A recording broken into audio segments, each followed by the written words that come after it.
चंपुआ महताब उच्च विद्यालय प्रांगण में इको क्लब पक्षर वृक्षरोपण कार्यक्रम कर महताब उच्च विद्यालय इको क्लब पक्षर एक आलोचना चक्र अनुष्ठित होती जार उद्देश्य थिला माँ पाई गछटी।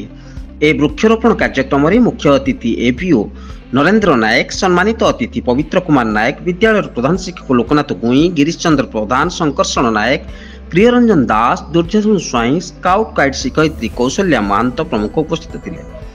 विद्यालय इको क्लब शिक्षक त्रिनाथ नायक आलोचना चक्र परिचालन करथिला बेले अतिथिगण वृक्षरोपण उपकारिता उपरे निज निज वक्तव्य रखिथिले।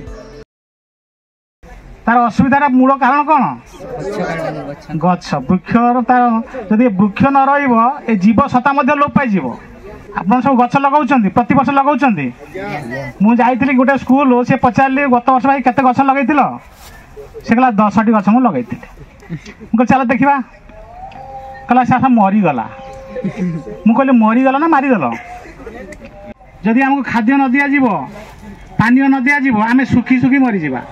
तेणु गछ गुड़ाक लगे सुखी सुखी मारिदेवाई समस्त अतिथि विद्यालय परिसर में वृक्षरोपण एक सुंदर परिवेश सृष्टि करने वार्ता प्रदान करपरिक विद्यालय छात्र छात्री ठार आरंभ कर समस्त अतिथि शिक्षक शिक्षयित्री माने वृक्षरोपण करथिबा बेले एही कार्यक्रम को इको क्लब सदस्य स्काउट गाइड छात्र छात्री सहयोग करिसेंती।